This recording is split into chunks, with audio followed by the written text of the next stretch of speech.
आपल्या घरामध्ये आपल्या ठीक हा शुभेच्छा सगळ्यांच्या रामनवमीच्या शुभेच्छा आहेत त्याच मुहूर्तावरती आम्ही सुरू केलं. स्थापना दिवस आहे भाजपचा संपूर्ण राज्यात संपूर्ण देशात साजरा केला जातो. म्हटलं जाते की 1 कोटी सदस्य नाही पण नको या विषयाकडे तुम्ही दुर्लक्ष करा. थोडं पुढे गेलं तर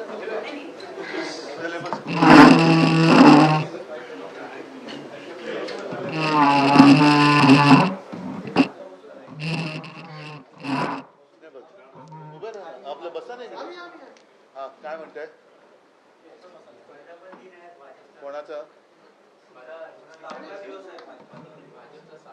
तिथीप्रमाणे की तारखेप्रमाणे की सोयीप्रमाणे नाही नक्की कशाप्रमाणे कारण ती सोयीप्रमाणे नाही आज भाजपचा वर्धापन दिन आहे तो तिथीप्रमाणे तारखेप्रमाणे की त्यांच्या सोयीप्रमाणे कशाप्रमाणे ते तर सांगा मग तशा शुभेच्छा देतो.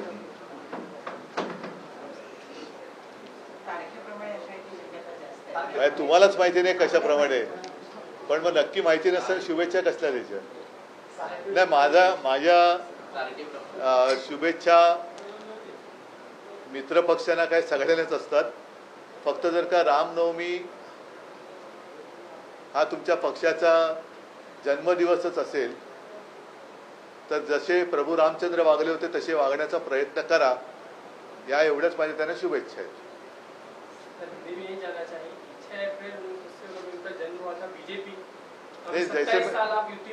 नहीं मैंने जैसे आपको पहले जैसे सवाल पूछा तिथि के अनुसार उनका जन्मदिन है तारीख के या अपनी सोयीचे यायला काय म्हणतात राजकारण सुविधा के लिए है.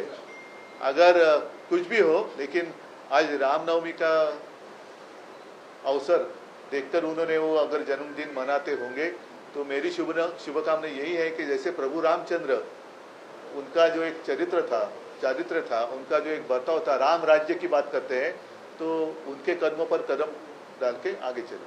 मैं अभी 27 साल अभी भी लगता है वेस्ट ही हो गया. नहीं आपको क्या लगता है कि उसको मैं वनवास मानूं.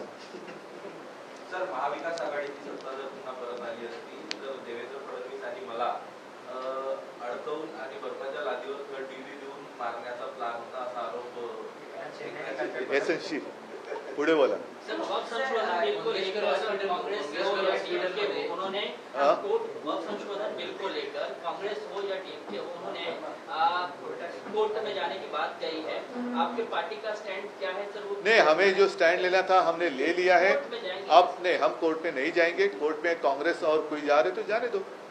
हमने जो कहना था कह दिया और परसों भी मैंने प्रेस कॉन्फ्रेंस लेके हमारी भूमिका स्पष्ट की है. आगे जैसे जैसे मुझे वक्त मिलेगा मैं और इसके ऊपर बोलते जाऊंगा. म्हणाला होता की शेतकऱ्यांची जी कर्जमाफी आहे ही हे सरकार देत नाहीये. आता त्यांचेच कृषी मंत्री यांचे एक वाक्य कालपासून नाही म्हणून मी भाजपला शुभेच्छा देताना जे म्हटलं होतं की प्रभू रामचंद्राप्रमाणे वागा. कारण निवडणूक जिंकण्यासाठी यांनी लाडकी बहीण योजना ही वाढवी पैसे देऊ बोलले होते. शेतकऱ्यांना कर्जमाफी देऊ बोलले होते. आता ती जी काय होते ना प्राण जाय पर वचन न जाय तसं ते त्यांना सांगण्याची गरज आहे. ते सांगण्याची गरज आहे कारण तुम्ही लोकांना फसवून मतं घेतली हे आता उघड झालेलं आहे. त्याच्यामुळे या लोकांनी खरं रामाचं नाव घेण्याची यांची पात्रता नाही असं मला वाटतं. कोकाटेंचं जे वक्तव्य आहे की कर्जमाफी घेऊन शेतकरी त्याच्यामध्ये लग्न आणि समारंभ करत बसतात. कोकाटेंवरतीच मुळामध्ये फसवणुकीचा आरोप आहे. ज्यांना कोर्टाच्या माध्यमातून आश्चर्यकारकरित्या निकाल लागल्यामुळे ते त्यांचं मंत्रिपद आणि सदस्यत्व वाचलेले हे पण मोठं आश्चर्य आहे.